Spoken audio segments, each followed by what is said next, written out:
Pai amado, em nome de Jesus, nós te louvamos, nós te agradecemos, glorificamos o teu santo e precioso nome e pedimos, Deus, continua falando conosco nessa série de mensagens a respeito do princípio de autoridade.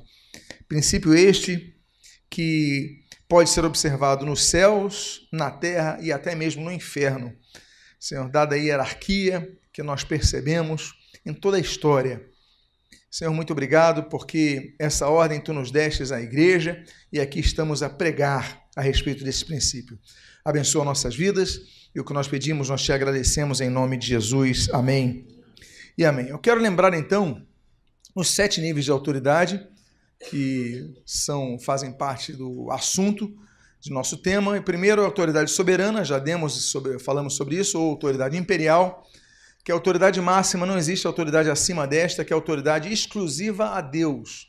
Ninguém consegue estabelecer uma autoridade que equivala à autoridade de Deus. Segundo, a autoridade verais, também chamada de autoridade constitucional, que é a autoridade da palavra de Deus.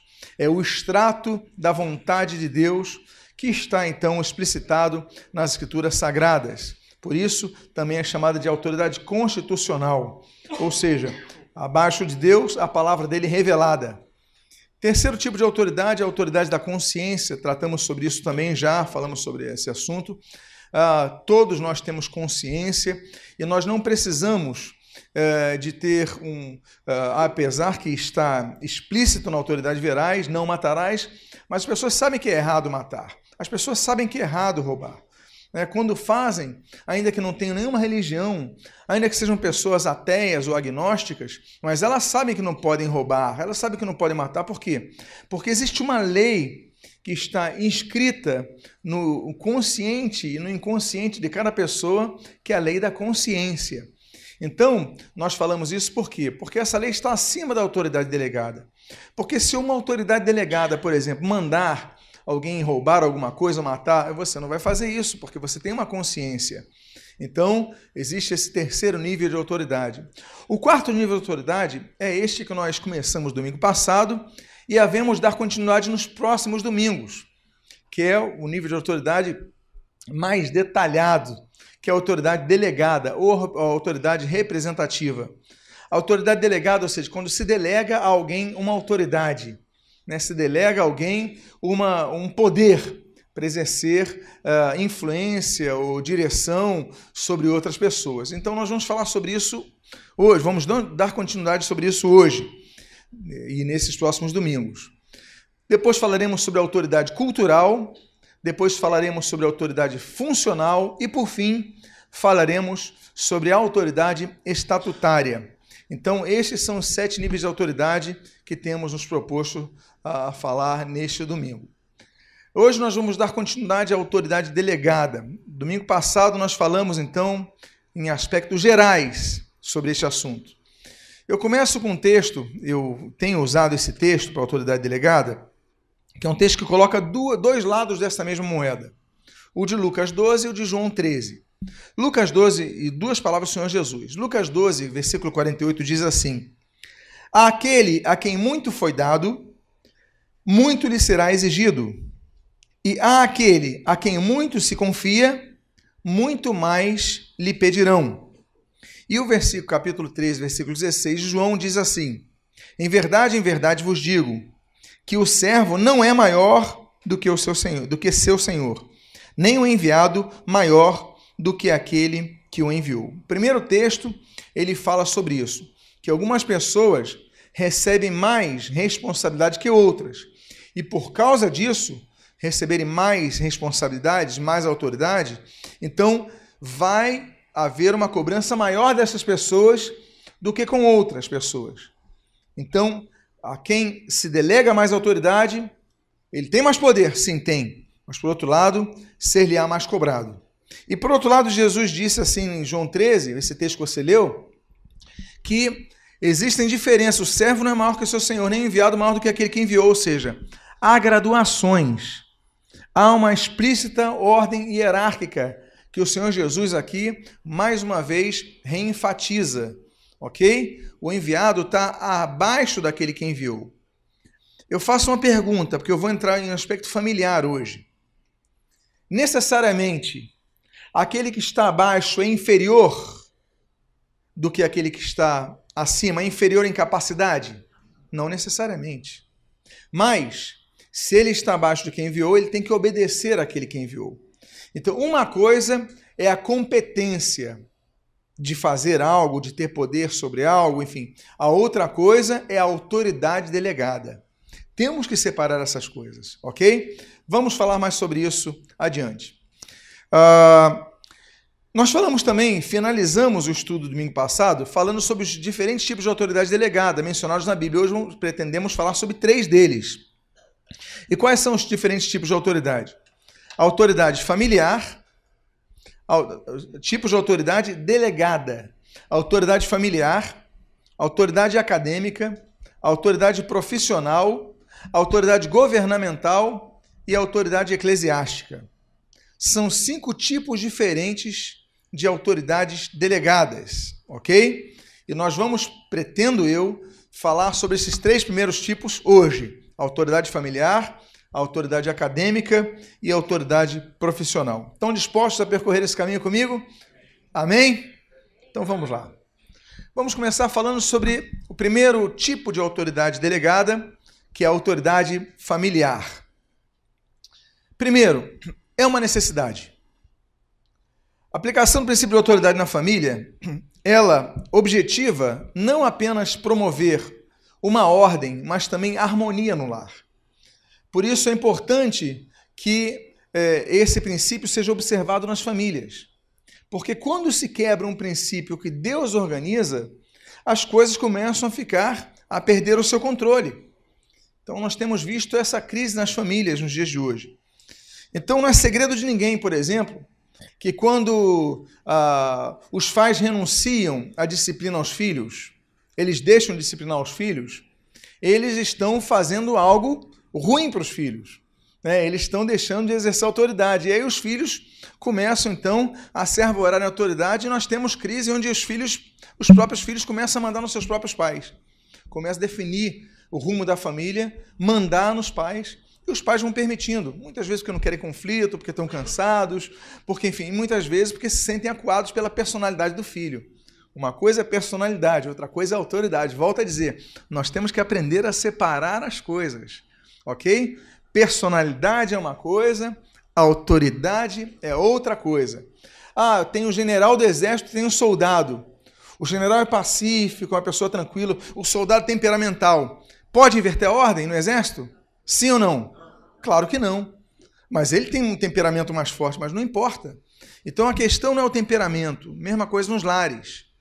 A questão não é temperamento, a questão é que os pais, eles têm uma responsabilidade que Deus lhes deu, de educar os seus filhos, e essa responsabilidade ela tem que ser assumida, ela tem que ser exercida. Por quê? Porque o pai não lidera, aí deixa a mãe liderar. Já vou falar sobre isso, e não é uma questão sexista, é uma coisa de ordem bíblica. Depois o filho cresce, não vê a autoridade paterna, vê a autoridade materna, aí depois ele começa a questionar, daqui a pouco o filho está mandando na casa, daqui a pouco ele não tem mais nenhuma regra que ele obedeça, não tem mais parâmetro que ele obedeça. Nós vemos muitas vezes, na maioria dos casos, pessoas que se envolvem com problemas maiores, que vão ao alcoolismo, à insubmissão ao governo, a problemas, por quê? Porque não tiveram nas suas casas uma autoridade muito delineada. E isso é importante, principalmente você ainda que não tem filhos. Você que ainda não tem filhos, tem que entender, quando constituir a família, essa ordem tem que ser muito clara aos seus filhos. Aí a pessoa descamba para violência, descamba para insubordinação, em todas as áreas. Não só contra governo, contra professores, contra toda a autoridade estabelecida. São pessoas desregradas, porque não tiveram uma autoridade muito delineada na sua casa. Então, a questão é que, infelizmente, quando crianças não encontram figura de autoridade em casa, ela, infelizmente, vai ser disciplinada por alguém na vida, na rua. Então, muita gente que não teve uma figura de autoridade na casa para dizer o que tem que fazer, o que não tem que fazer, muitas vezes acaba recebendo essa autoridade sendo preso. Por quê? Porque não seguia nenhuma regra e pronto, e vai seguir a regra final, que é a da ausência de uma liberdade que podia usufruir. Então, muitas questões podem ser resolvidas e devem ser resolvidas quando um princípio de autoridade que é bíblico, ele é regrado, é estabelecido, é obedecido, é exercido nos próprios lares. A Bíblia, então, ela não se omite. A Bíblia, ela traz direção. Ela visa a harmonia no lar.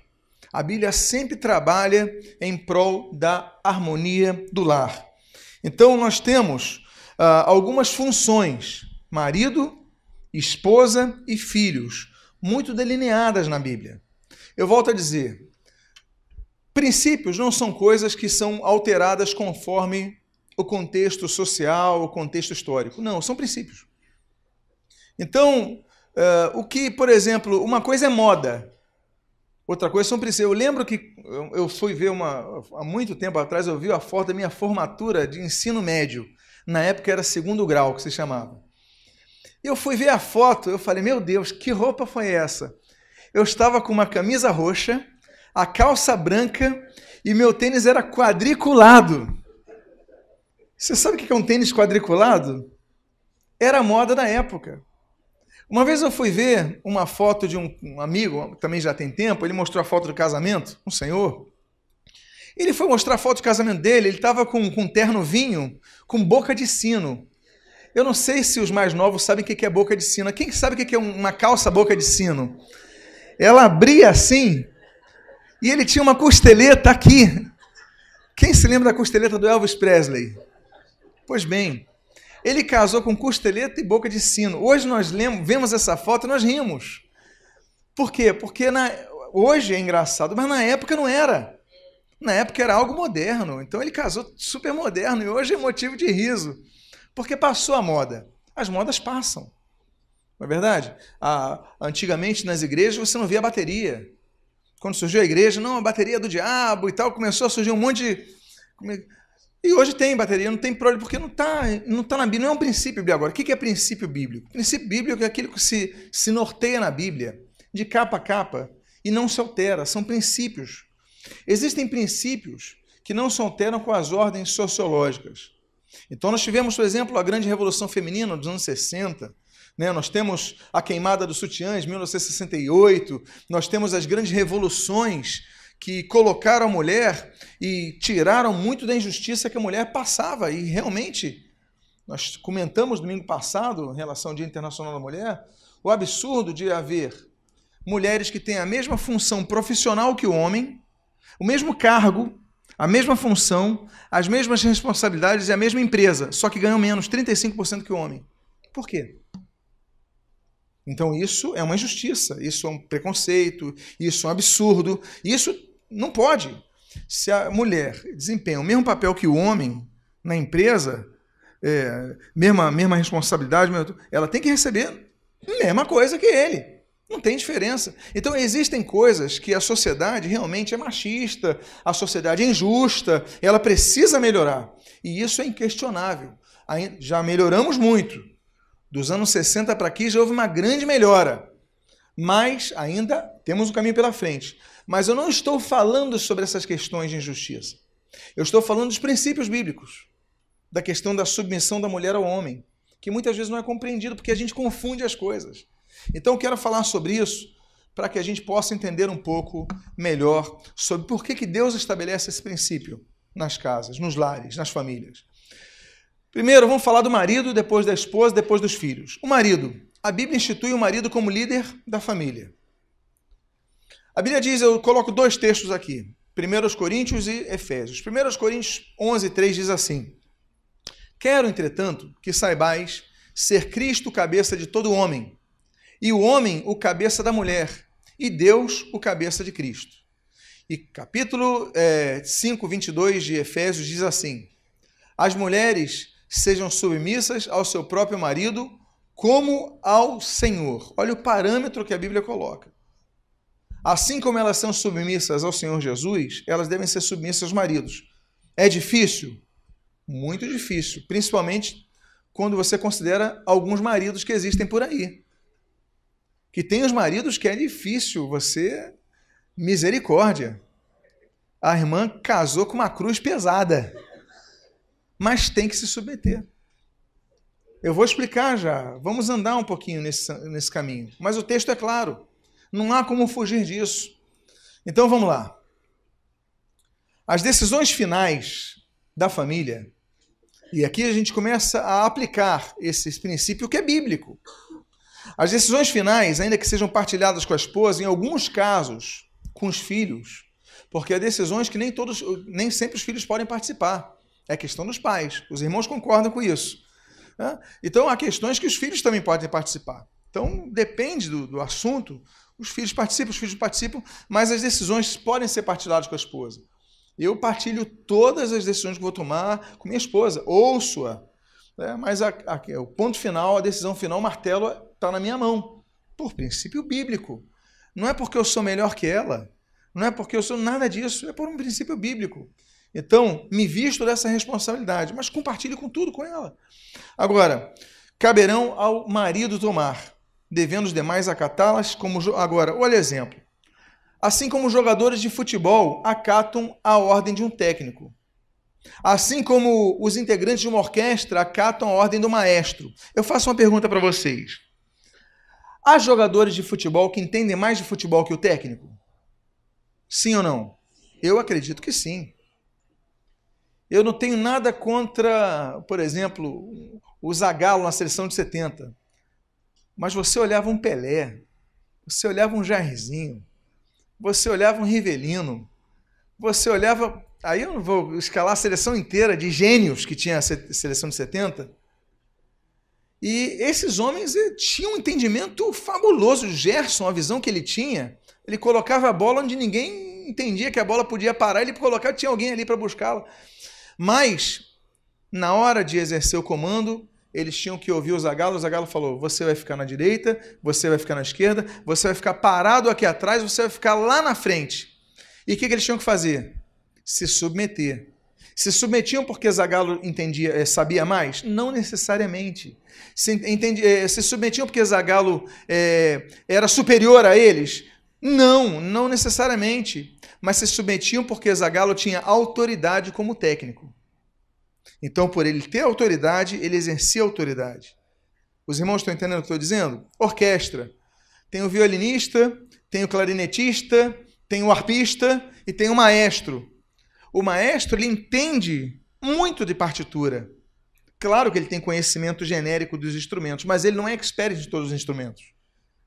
Então o arpista talvez saiba mais de harpa, provavelmente saiba mais do que o maestro, mas naquela hora o maestro manda ele vai parar, ele vai diminuir, ele vai aumentar o ritmo. Por quê?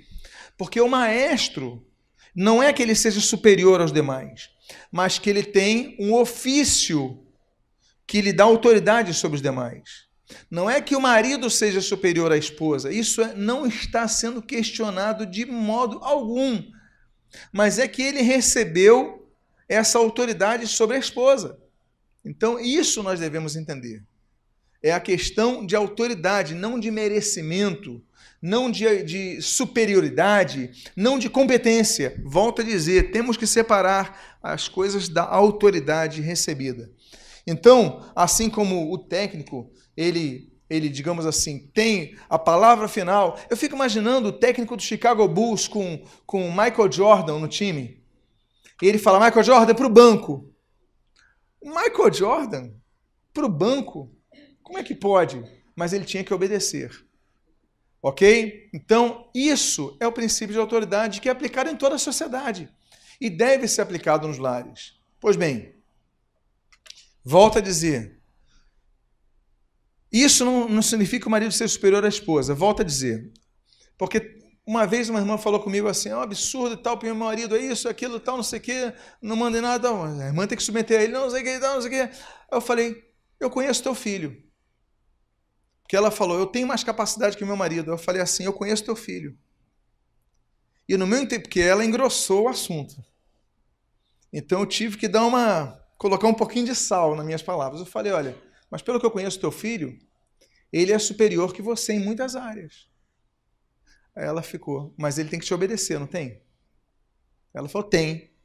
Então você não quer submeter o marido porque acha que é superior a ele, mas exige do seu filho submissão ainda que entenda que seu filho é superior a você em muitas áreas.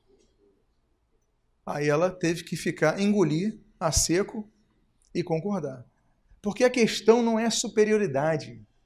A questão é ordem. A questão é o tenente, o soldado. A questão não é essa. A questão é ordem. E Deus estabeleceu esta ordem no lar. Então, quando a mãe... não, meu filho tem que me obedecer. Apesar que meu filho é superior a mim em muitas áreas. Não, mas ela está exercendo a autoridade dela. Ele tem que obedecer à mãe. Ok? Então, é um princípio que nós não devemos ignorar. Agora, o marido... A gente fala da submissão da esposa, mas o marido tem que tratar a esposa com amor e carinho, porque a Bíblia ordena. Colossenses 3,19 diz assim: maridos, amai as vossas esposas e não as trateis com amargura. E a questão é tão grave, mas tão grave, que olha só o que diz. Efésios 5, 25 e 33. Maridos, amai vossa mulher, como Cristo amou a igreja, a si mesmo se entregou por ela. Não obstante, vós... cada um de per si também ame a própria esposa como a si mesmo. Então, olha só, se você maltrata a sua esposa, se maltrate a si mesmo, ok? Maltratar é uma coisa, então, não, você tem que amar como você se ama. Então, é uma responsabilidade. E a coisa é tão grave que a oração não é ouvida quando o marido trata mal a esposa. A gente está falando da esposa submeter ao marido, mas tem marido que abusa. Então, o que acontece? Deus para de ouvir as orações dele e você fala assim, não, Deus ouve todas as orações, Deus não ignora nenhuma oração. Negativo, a Bíblia não diz isso não. A Bíblia que eu conheço não diz que Deus ouve todas as orações. A Bíblia que eu conheço diz que Deus não ouve todas as orações. E uma delas é do marido que, olha só o que diz o texto em 1 Pedro 3,7. Maridos, está falando para maridos, vós, igualmente, vivei a vida comum do lar com discernimento e, tendo consideração com vossa mulher como parte mais frágil, tratai-a com o quê? Dignidade, porque sois juntamente herdeiros da mesma graça da vida. Olha só o que diz o final do texto. Para que não se interrompam as vossas orações. Então, se você não tratar a sua esposa com dignidade, as suas orações vão ser o quê? Interrompidas, significa que Deus não vai ouvir suas orações. Então, nós temos o princípio de autoridade, que traz autoridade, mas também traz consequências a mau uso da autoridade. Volto a dizer, a autoridade ela é dada, mas todo mau uso será cobrado, nesse caso dos maridos. Vamos falar da esposa. Falei dos maridos. Agora as esposas estão preparadas para ouvir? Ih, quase não ouvi amém agora. Agora ficou um silêncio no céu. Diz Efésios 5, versículo 22 a 24. As mulheres sejam submissas ao seu próprio marido como ao Senhor. Já lemos sobre isso. E o texto continua dizendo assim. Porque o marido é o cabeça da mulher, como também Cristo é o cabeça da igreja, sendo este mesmo o salvador do corpo. Como, porém, a igreja está sujeita a Cristo, assim também as mulheres sejam em tudo submissas ao seu marido. E o texto de Colossenses 3,18, esposas, sede submissas ao próprio marido, como convém ao Senhor. Que dureza, né, irmãs? Que dureza. Mas vamos explicar o que é submissão. Eu gosto do termo do português de submissão, mas o texto grego é muito elucidativo sobre o que é submissão. Ok? Português eu gosto muito. Por quê? Porque submissão é sob missão. Sob uma missão. Ou seja, a esposa ser submissa ao marido significa estar debaixo de uma missão. Não tem duas missões. Tem uma missão conjunta. O casal, o plano de Deus para o casal é que sejam tão unidos que olhem para a mesma direção. Não é que eu vou para a direita, eu vou para a esquerda, não, que nós vamos juntos. Por isso que a questão da coadjuntura, por isso que a questão da unidade, por isso que a questão... Porque os dois se unem, então vamos juntos na mesma direção. É um apoiar o outro, é um ajudar o outro, ok? Então é isso, é ajudar a realizar os sonhos. Eu quando comecei a namorar a Cláudia, eu vi ela não dirige, eu falei, como é que não pode dirigir? A primeira coisa que eu comecei a fazer é ensinar a Cláudia a dirigir. Para ela ter a sua vida, independência e tudo mais, mas ter a alegria de um sonho. né? Agora vamos faculdade, vamos nos formar, vamos trabalhar e tal. Então, e ela a mesma coisa comigo. É um ajudando o outro. Isso não é compartilhar o do projeto de Deus para a família. É um ajudando o outro. Então, ser marido é isso, ser esposa é isso. Agora, o termo submissão, ele só fortalece a ideia de estarem debaixo de uma missão. Mas essa missão ela tem que ser pontuada, tem que ser conversada, definida, mas ela tem que estar submissa à direção que Deus vai dar ao marido. Então, já vou explicar depois aspectos detalhados sobre essa questão. Ok, já falei sobre isso. Agora, o termo grego, hipotasso, hipo, debaixo de ou sob, daí vem a palavra hipótese, né? Debaixo de uma tese, hipoteses, né? Debaixo de uma tese, hipótese. Hipo, debaixo de. Agora, tasso, no grego, é organizar, colocar em ordem. Olha só o termo de submissão em grego. Agora você está entendendo um pouco mais o que é submissão. Porque tem gente que fala assim, submissão é quase uma escravidão. Não é isso. Não é isso. Esposa submissa ao marido, não é que ela está debaixo de uma escravidão, não é isso. É de uma ordem. Aqui, tasso, organizar, colocar em ordem, apontar uma direção ou designar alguém a algo. Essa é a tradução do grego de tasso. Então, significa colocar em ordem, ou seja, debaixo de uma submissão, olha, eu vou andar debaixo de uma ordem, debaixo de uma direção, assim como os soldados. Quando tem a ordem no dia, quando toca o clarim, tcharam, todos fazem aquela posição, não fazem? Por quê? Eles estão submissos, eles estão debaixo de uma ordem. A ordem é marchar, eles marcham. A ordem é parar, eles param. Debaixo de uma ordem. Isto é submissão.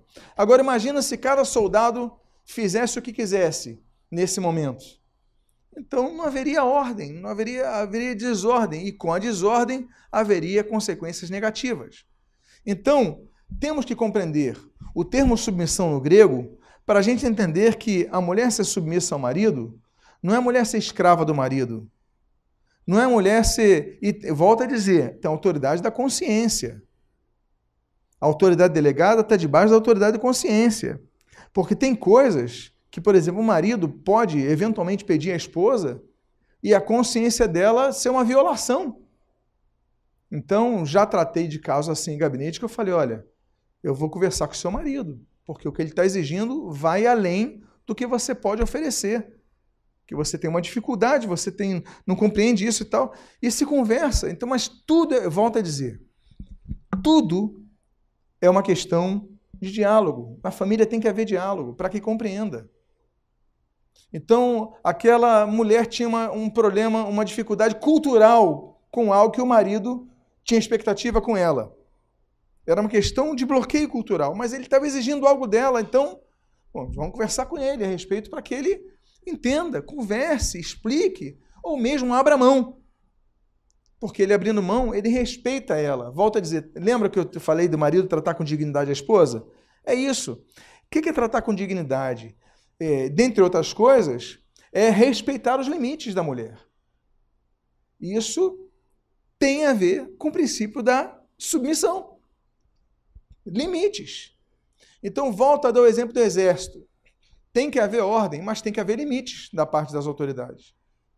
Então, se a autoridade fala assim, olha, agora todo mundo vai pular do avião sem paraquedas. Essa é a ordem do dia. O soldado vai ter que acatar isso? Por que não?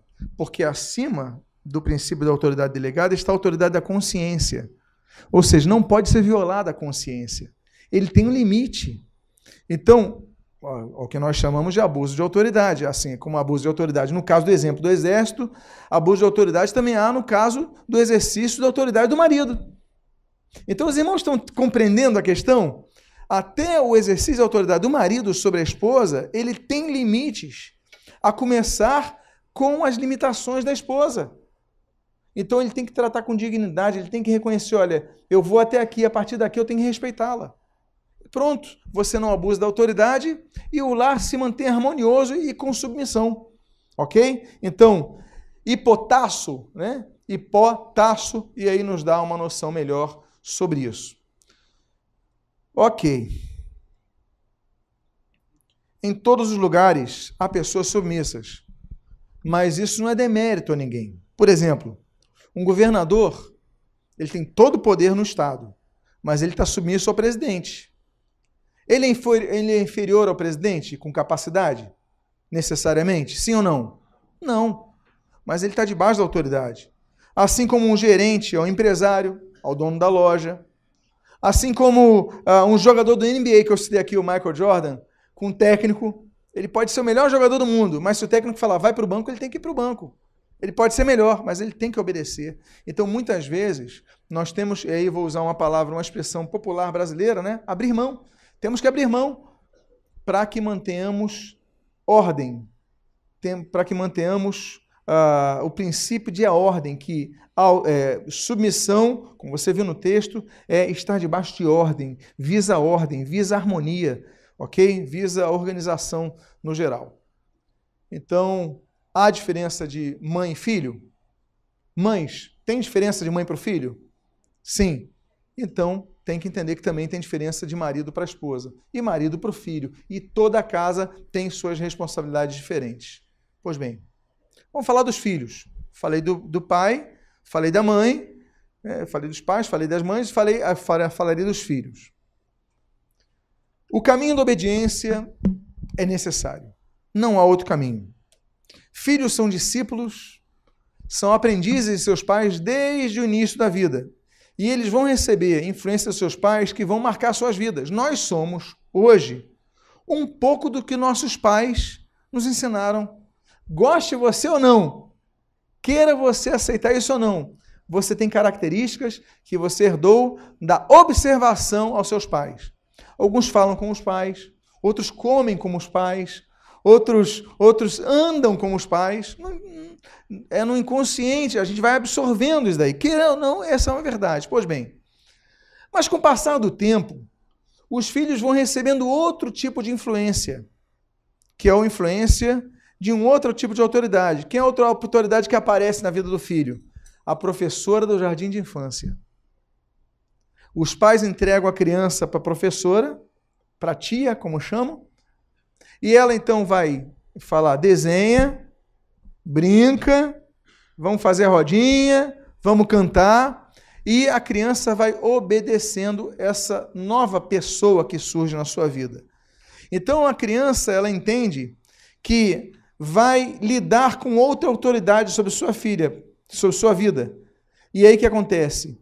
Essa criança, ela vai então entender que seus pais não são os únicos que detêm autoridade sobre sua vida, mas os professores também vão exercer autoridade sobre sua vida e vão assimilar isso. Muitas das características que nós temos, agora talvez alguns fiquem surpresos, nós herdamos de nossos professores, do jardim de infância, do primário, do secundário, o nome que você queira dar. Mas nós vamos recebendo influências deles. Depois, nós vamos recebendo influência de colegas do colégio.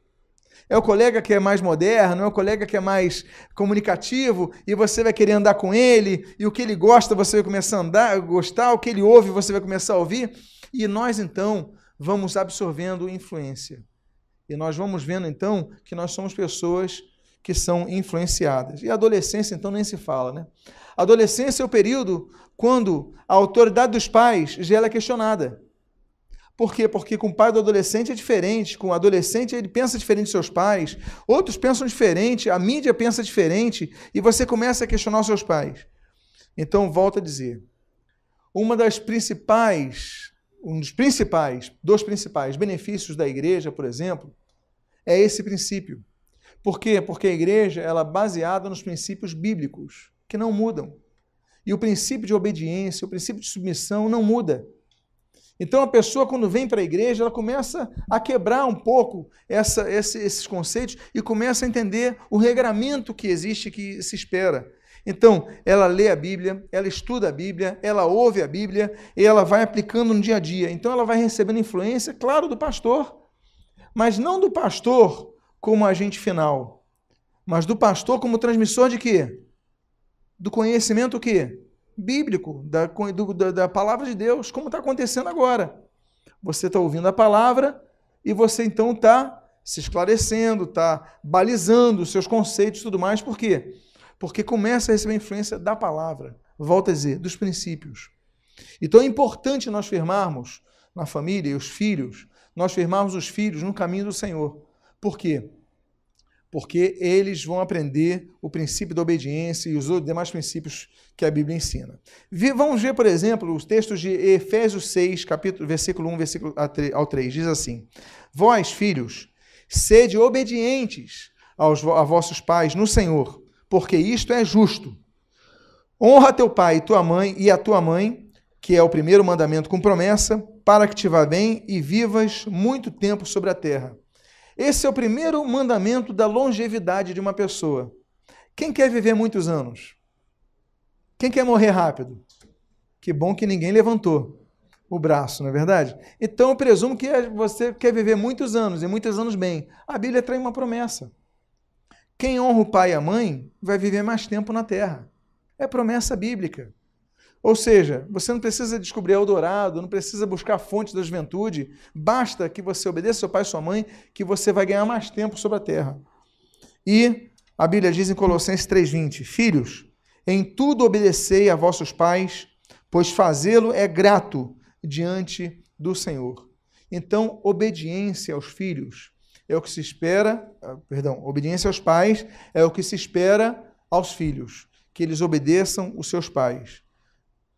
Agora, os pais têm que legitimar a sua autoridade sobre os filhos. Volto a dizer, abuso de autoridade acontece em todas as esferas de autoridade. Eclesiástica acontece abuso de autoridade, governamental acontece abuso de autoridade e familiar também. Tanto da parte dos filhos, que não obedecem, mas da parte de muitos pais que abusam da autoridade sobre os filhos. E a Bíblia fala sobre isso. Então, os pais devem se preocupar em exercer, em primeiro lugar, a autoridade sobre os filhos, mais no exemplo do que nas palavras. Meu pai é português, como vocês sabem. E desde cedo, meu pai sempre tem um vinho como português. Meu pai criou tomando vinho, não tinha Coca-Cola no interior de Portugal, de onde ele era, não tinha refrigerante e tal. Então, lá em casa, nós tem essa cultura tranquila. Para nós é tranquilo. O que é bíblico, o que é pecado, é a bebedice, né? Embriaguez. E meu pai falou o seguinte, olha, eu falo o seguinte, não se embebede jamais. Agora, se um dia você me ver bêbado, você não precisa mais obedecer essa minha orientação. Eu não tenho moral para dizer para você não se embebedar. Eu não tenho moral. Como é que eu vou ter moral? Não se embebeda. Como é que eu vou dizer assim, filho, não fume se eu fumo. Não rouba se eu roubo. Você não tem moral. Então, a primeira moral que os pais devem ter sobre os filhos é a moral do exemplo. Ok? Você tem que exercer o exemplo sobre seus filhos. E o primeiro, então, princípio para os pais exercerem sobre seus filhos a autoridade é a autoridade do exemplo, mais do que as palavras. Então, em segundo lugar, nós devemos saber educá-los no Senhor. A Bíblia diz em 2 Timóteo, um exemplo de Timóteo, capítulo 3, versículo 14 a 15, o seguinte, trazendo à memória a fé não fingida que há em ti, a qual habitou primeiro na tua avó, Lóide, e em tua mãe, Eunice, e estou certo que também habita em ti. Tu, porém, permanece naquilo que aprendeste e de que foste inteirado, sabendo de quem o aprendeste e que, desde a infância, sabes as sagradas letras que podem tornar-te sábio para a salvação pela fé em Cristo Jesus. Olha aqui, mulheres. Timóteo, Paulo elogia Timóteo, fala, olha a fé que tem em você. Timóteo, essa fé que você tem, esse grande homem que é Timóteo, olha, eu já vi isso na tua avó Lóide. Esse exemplo você traz sua avó Lóide. E eu vi na tua mãe Eunice. E essa mesma fé tem em você. 3 gerações de cristãos, mas que tinham uma fé autêntica. Olha que bonito. Olha que bonito. Paulo falando a respeito. Então, ele coloca isso. É a fé não fingida. É uma fé legítima, uma fé verdadeira, que Timóteo, ele não diz que Lóide escreveu sobre fé, não diz que Eunice escreveu sobre fé, mas diz que elas viviam a fé, e Paulo observou, e Paulo entendia. Então, nós devemos exercitar isso com nossos filhos. E é por isso que a Bíblia nos ensina, nos orienta, dizendo o seguinte, em Provérbios 22:6, o seguinte, ensina a criança no caminho que deve andar, e quando for velho, não se desviará dele. Essa é uma promessa que nós devemos crer. Ah, pastor, mas há pessoas que se desviam. Todos têm o livre-arbítrio. O diabo vai tentar todos, mas todos os que se desviarem, que forem criados na palavra de Deus, eles têm a semente. E nós devemos orar por eles, para que voltem à casa do Senhor.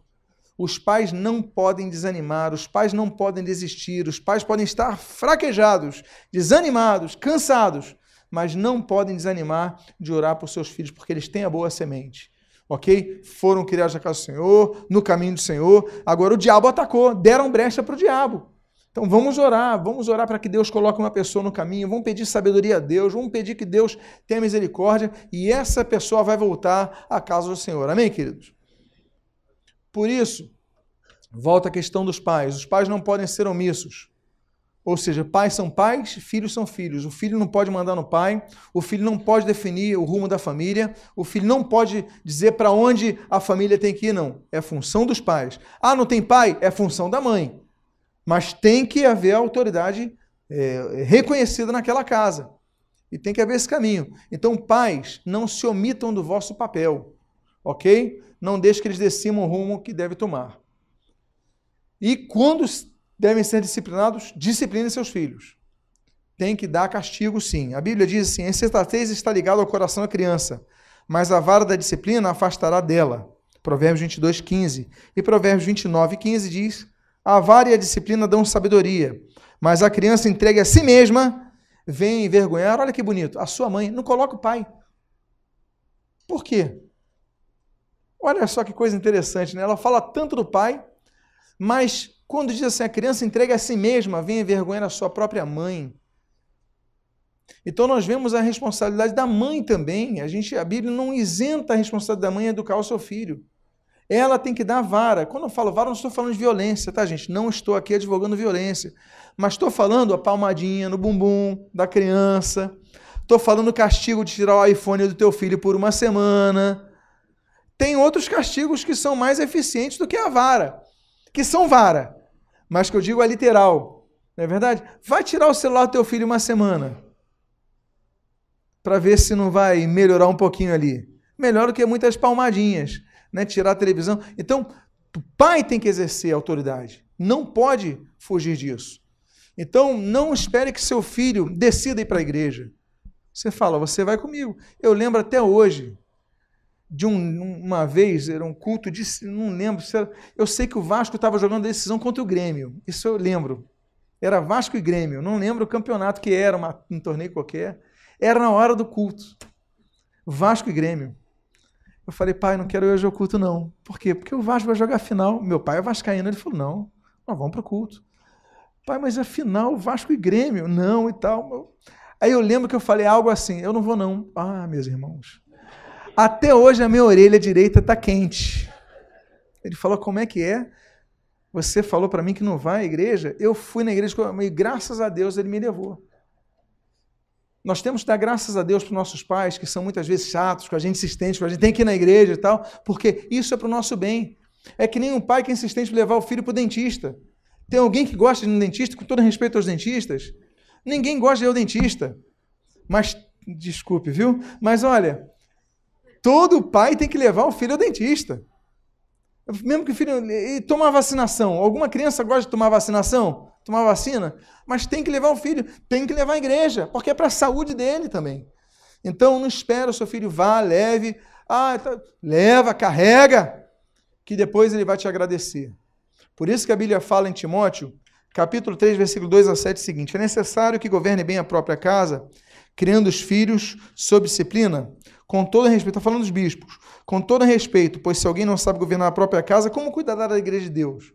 Então, nós temos, eu falo para os líderes, temos que forçar um pouquinho sim às vezes, levar na orelha, não volta a dizer, não é questão de violência, é questão de você disciplinar, colocar regras e usar a sua autoridade para o benefício do seu filho. Agora, a autoridade, volta a dizer, tem limite. Os pais, eu entro no último ponto dessa nossa mensagem da manhã.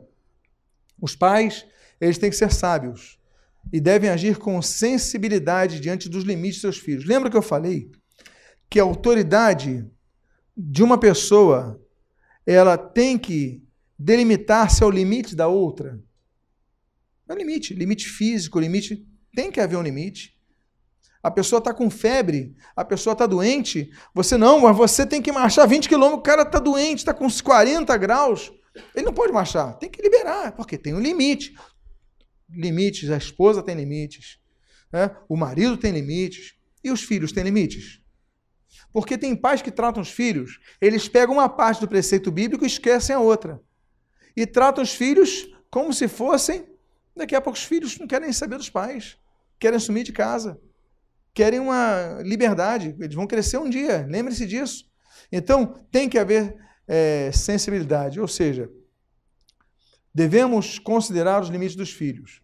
Temos, a questão não é o rigor pelo rigor, mas é o equilíbrio, que é importante. Por quê? Porque pode ter resultado oposto dos filhos. A Bíblia fala o seguinte, 2 textos. Colossenses 3:21 diz assim, pais, não irriteis os vossos filhos, para que não fiquem o quê? Desanimados. E diz o texto de Efésios 6:4, e vós, pais, não provoqueis a ira os vossos filhos, mas criai-vos na doutrina e a admoestação do Senhor. Tem admoestação. Claro que tem. Tem bronca, tem uma palavra dura, claro que tem. Mas nós temos que chegar a um limite que não provoquemos a ira dos filhos. Porque tem pais que chegam a um ponto de ultrapassar os limites e o filho ficar irado com o pai. Isso não pode acontecer, porque a Bíblia proíbe. Vós, pais, não provoqueis os vossos filhos a ira. Por quê? Eles acabam desanimando. Aí, muitas vezes, o que se vê nas famílias é fruto de um exagero que aconteceu na criação dos filhos.